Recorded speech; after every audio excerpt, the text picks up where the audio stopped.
Hey guys, Joe Bonamassa here. Sit back and enjoy the wonderful, the legendary Larry McCray on this exciting episode of KTBA's Artist Spotlight.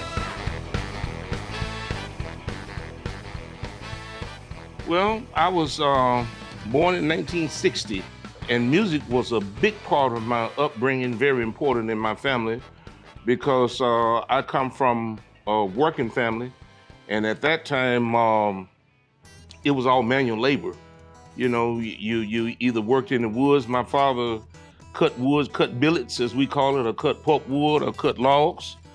The kids, we worked in the fields and worked in the gardens and raised stuff. My parents raised farm animals, raised pigs, chickens, and cows, that kind of thing, you know, for food. So we had to work as kids. So in the summertime, when we would get out of school in the summertime, our folks would have us work in the morning till almost 12 o'clock sun until it got too hot to work.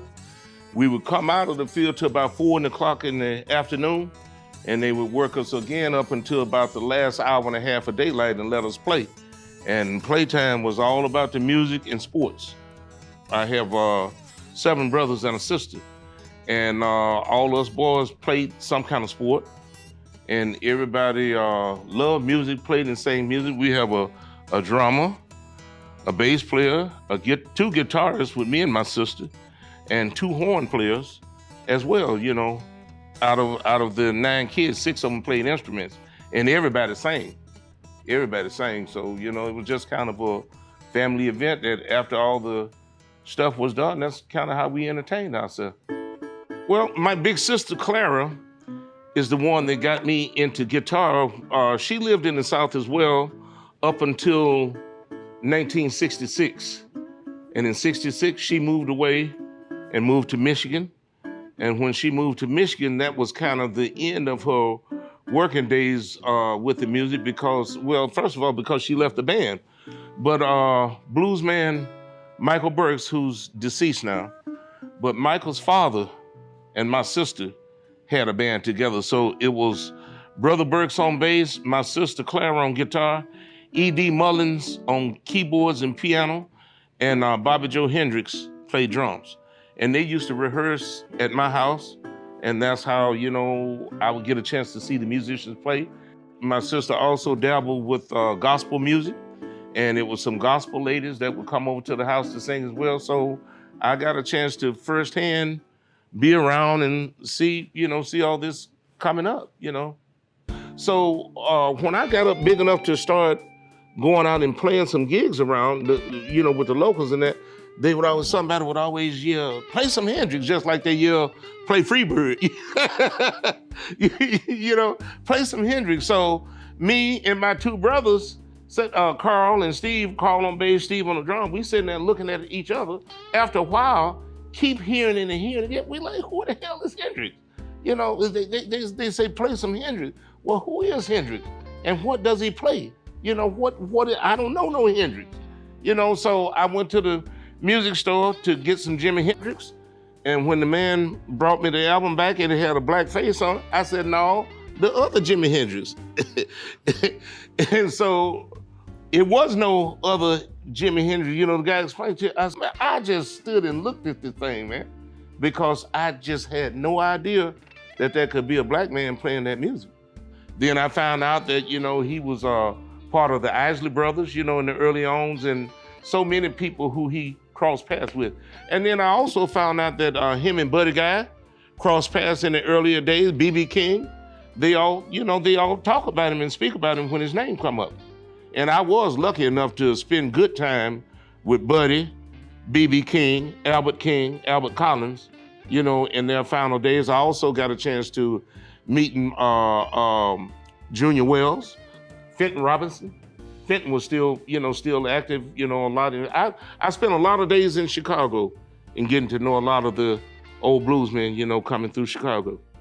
I would say that I learned from that group personally, you know, all the greats. The biggest message that I received from them was to be yourself. Be yourself and to do your own thing. Don't worry about what everybody else is doing. Okay, so-and-so might be good, but you worry about what you can do good and be the best that you can be. So instead of competing against other musicians, I don't even let that become a issue with me. I compete against myself to be the best that I can be. And wherever that takes me, or wherever I fall, I live with it. I can live with it.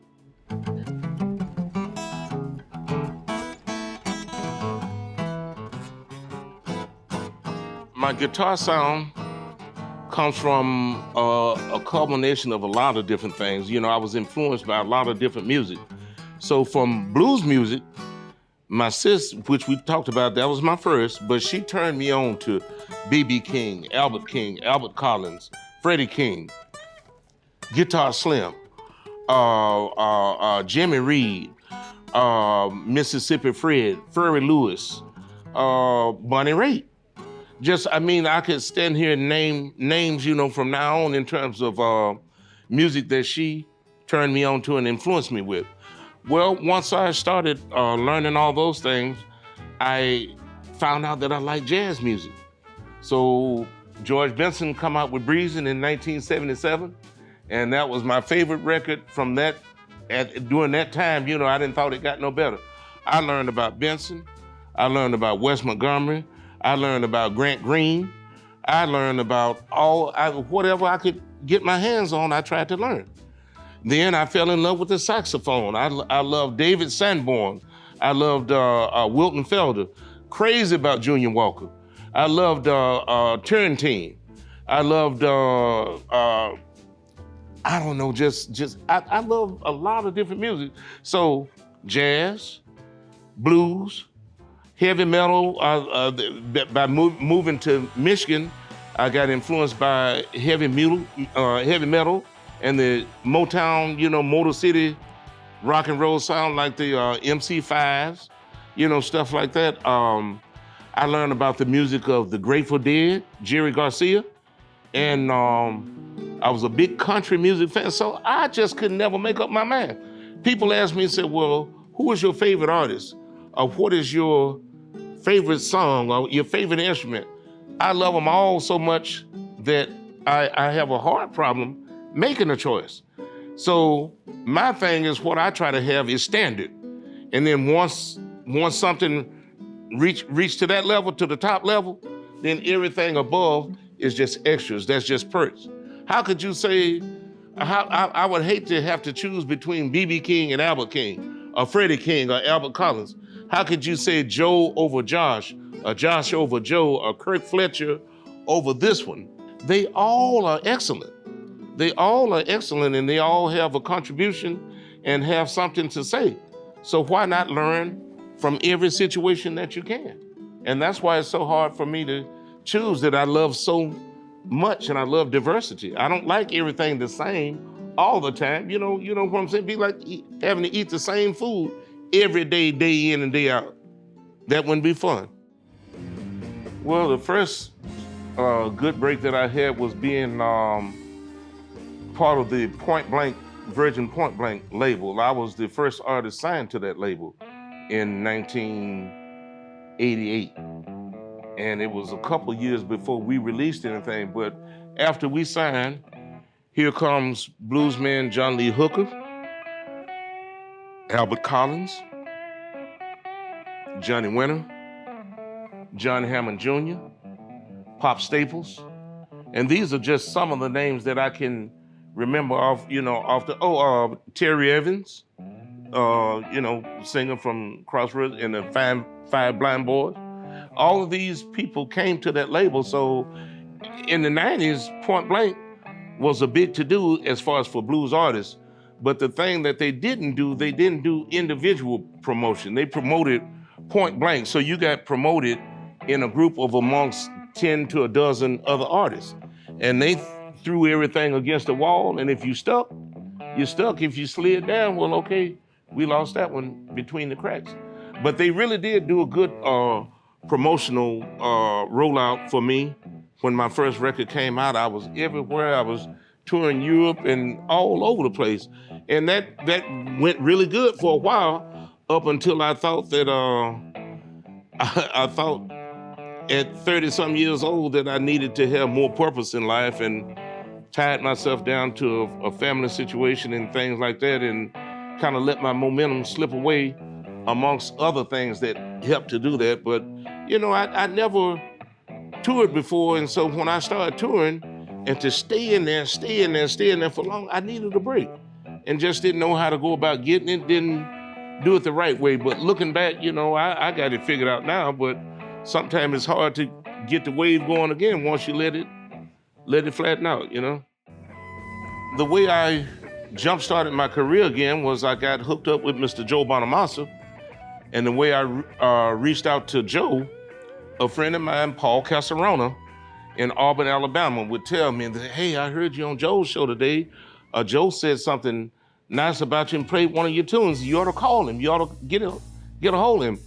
Well, I mean, me being a guitar player and all, I just think the world of what Joe does as a player and as a musician. So I knew that his level was way high, and I never felt that my skills could match up, to what he does, and I would never even try. But that's what kind of made me hesitate from trying to reach out to him.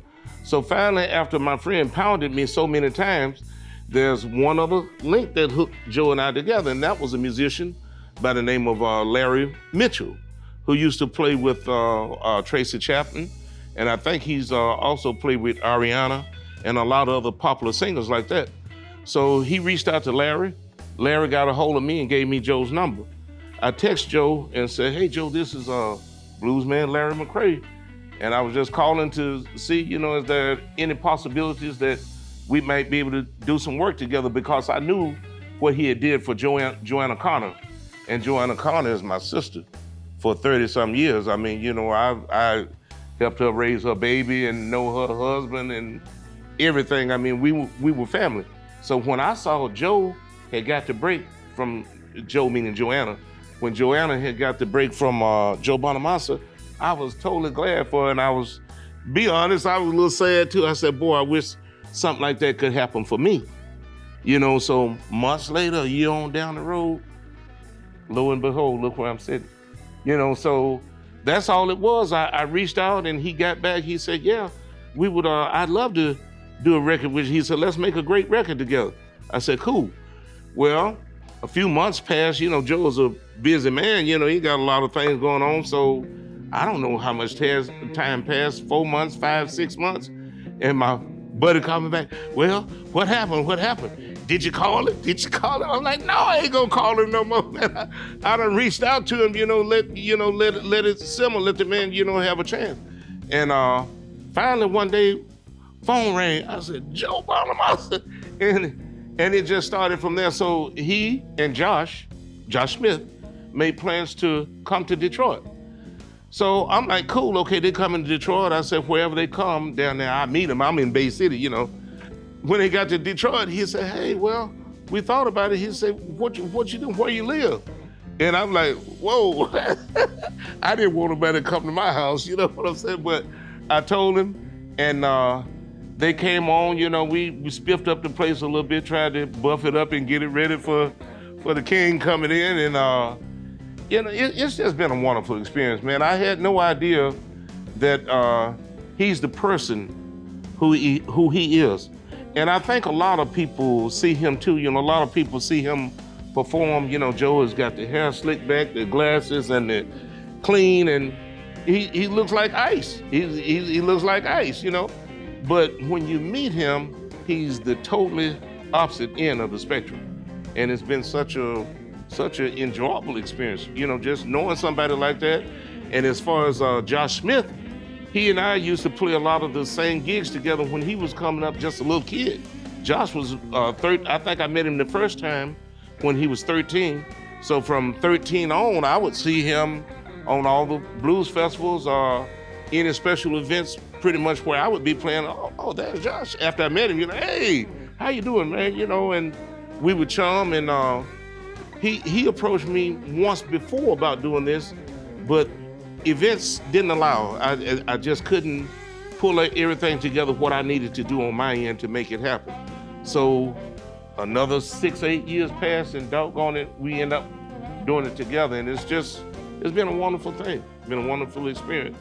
And they have jump-started old man. I mean, I was planning on, I had already looked at going to a grocery store to look for work, especially after the pandemic came in, and we set off for about 2 years, man. After that, you know, it's like, you got to do something.